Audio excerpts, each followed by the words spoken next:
नमः। ओम श्री सरस्वती नमः। ओम श्री पुराण पुरुषोत्तमाय नमः। ओम श्री सद्गुरु चरण कमलेभ्यो नमः। नमो भगवते तुभ्यं वासुदेवाय धीमहि प्रद्युम्नाय निरुद्धाय नमः संकर्षणाय च संचिन्तयेद् भगवतश्चरणारविन्दम् वज्राङ्कुशध्वजसरो रुहलाञ्छनाढ्यम् उत्तुङ्गरक्तविलसन्नखचक्रवाल ज्योत्स्नाभिराहतमः धृतयान्धकारम् वंशी विभूषितकरान्नवनीरदाभात् पीताम्बरादरुणबिम्बफलाधरोष्ठात् पूर्णेन्दुसुन्दरमुखा दरविन्दनेत्रात् कृष्णात् परं किमपि तत्त्वमहं न जाने। भूतैर्महद्भिर्य इमा पुरो विभुर् निर्मायसेते यदमुषु पुरुषः भुङ्क्ते गुणांशो रसषोडशात्मका स्थूलङ्कृशिष्ट भगवान् वचांसि मे। भवानी शंकरो वन्दे श्रद्धा विश्वासरूपिणौ याभ्यां विना न पश्यन्ति सिद्धा स्वान्तस्तमेश्वरम्। ध्यानमूलं गुरोर्मूर्ति पूजामूलं गुरोः पदम् मन्त्रमूलं गुरोर्वाक्यम् मोक्षमूलं गुरुः कृपा। जय जय श्री राधा रमण हरि जय जय नवल किशोर जय गोपी चित्तचोर प्रभु जय जय माखन चोर। श्री राधा मेरी स्वामिनी मैं राधे जुगुदास जन्म जन्म मोहि दीजियो श्री वृंदावन को वास। जन्म जन्म मोहि दीजियो निज चरणों में वास। हे कृष्ण वृंदावन का विहारी श्री सत्य का सुंदर रूपधारी हे विश्वव्यापी त्रयतापहारी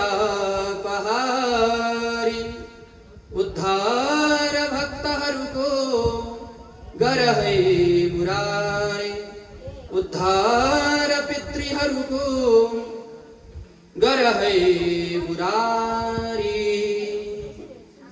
प्रेमले भन्नुहोस् भक्तवत्सल भगवान को आनंद कंद भगवान को श्रीमद्भागवत महापुराण को सद्गुरुदेव भगवान को राष्ट्रदेव पशुपतिनाथ भगवान को श्री वृंदावन बिहारी लाल को नेपाल जननी को समस्त भक्तहरू को भक्तवर भगवान को आज को आनंद को जय जय श्री राधे श्याम।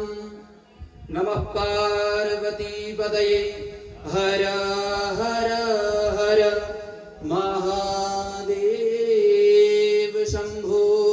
वृक्ष कल्पतरु तड़ित ज्योति विनिंदित पीतांबरधारी नंदनंदन यशोदानंदन नटवरनंद किशोर बालकृष्ण प्रभु को साक्षात वांग्मय प्रतिमूर्ति स्वरूप श्रीमद् भागवत महापुराण में सर्वप्रथम त सज्जन कोटि सह वंदन प्रणाम अर्पण गर्दछु।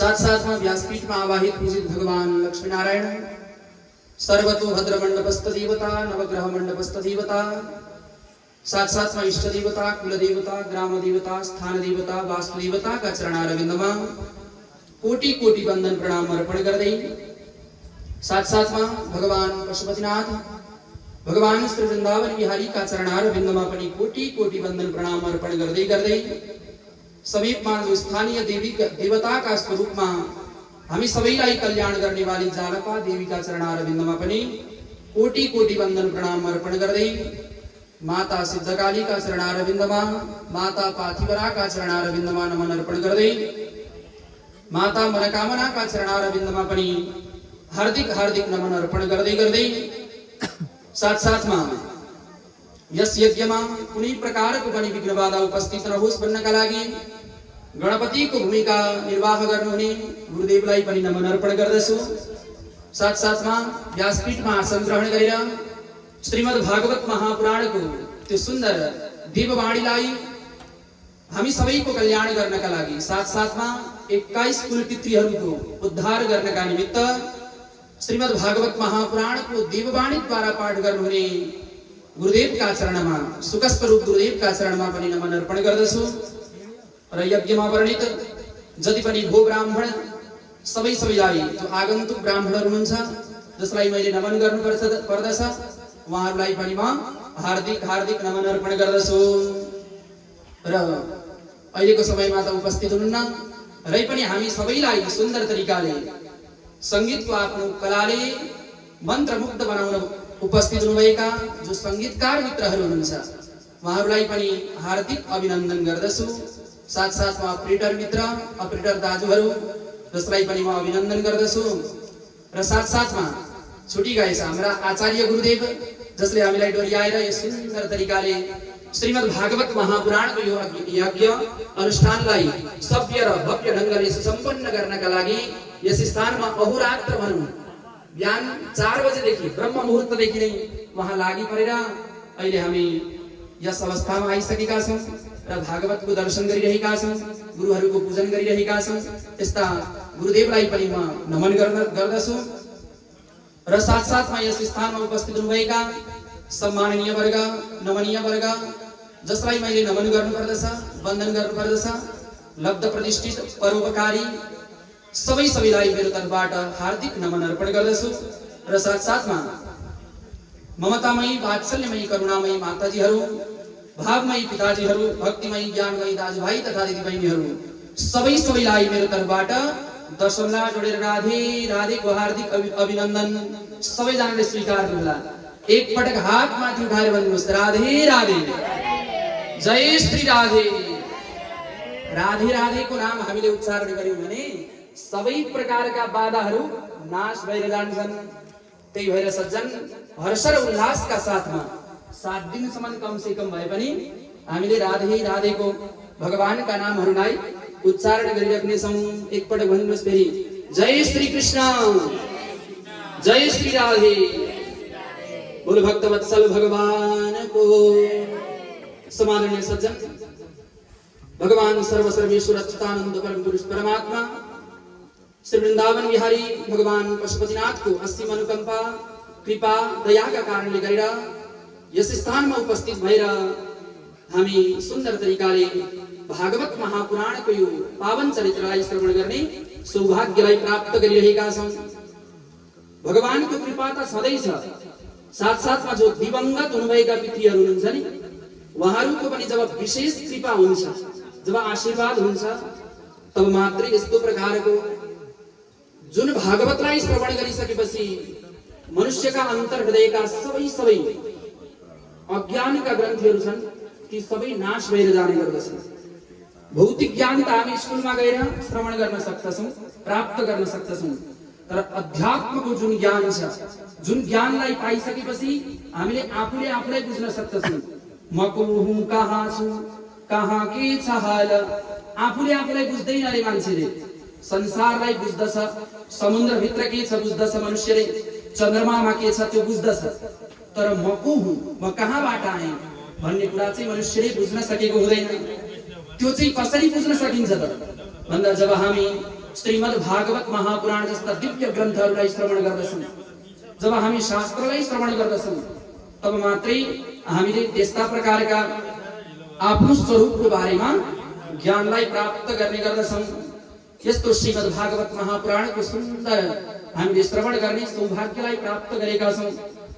हामीले श्रवण गर्दा हाम्रो त कल्याण हुन्छ नै हुन्छ, र यदि हामीले भक्तिपूर्वक भावपूर्वक दत्तचित्त भएर मन लगाएर श्रीमद् भागवत महापुराणको श्रवण गर्यौं भने ती पितृहरू जसले मोक्ष पाएका छैनन्, उत्तम गति पाएका छैनन्, तिनीहरूले पनि उत्तम गतिलाई प्राप्त गर्ने गर्दछन्।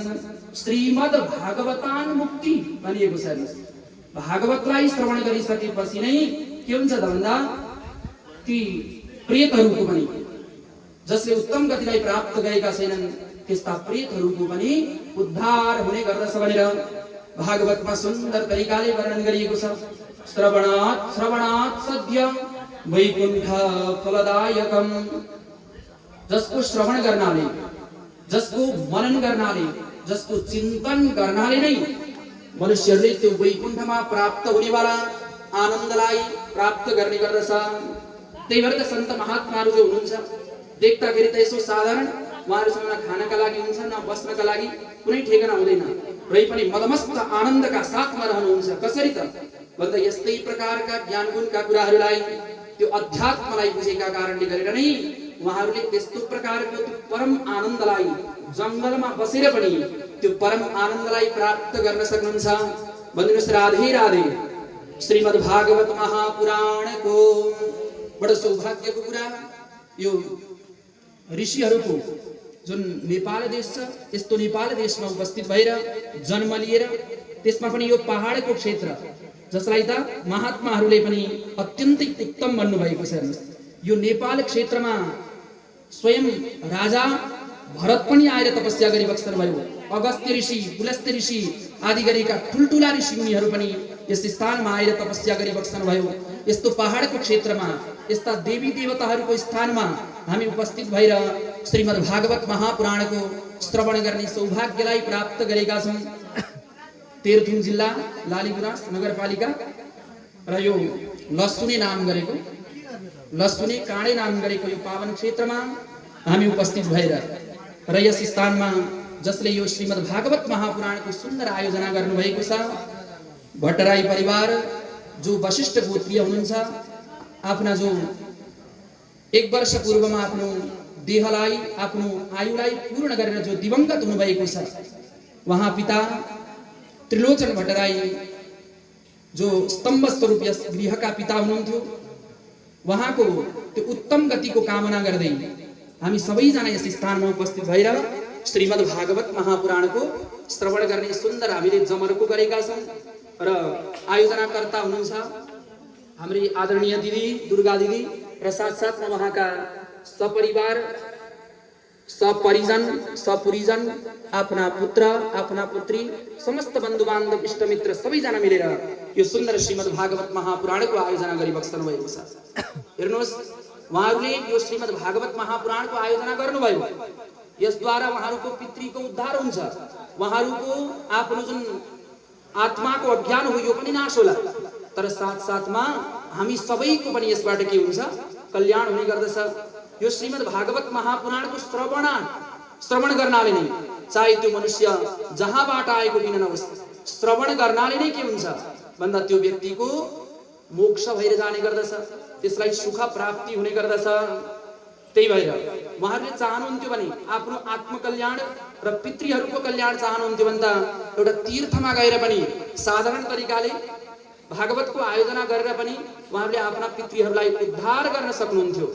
तर उहाँहरूको त्यो उदार हृदय जसका कारणले गरेर उहाँहरूले सोच्नुभयो कि हाम्रो त उद्धार हुन्छ, साथसाथमा हाम्रा जुन पुरीजनहरू हुनुहुन्छ, आफन्त बन्धु बान्धव इष्टमित्रहरू हुनुहुन्छ, उहाँ पनि त हाम्रो परिवार जस्तै त हो, भन्ने कुरा सोचेर यो दिव्य श्रीमद् भागवत महापुराणको आयोजना गर्नु भएको छ।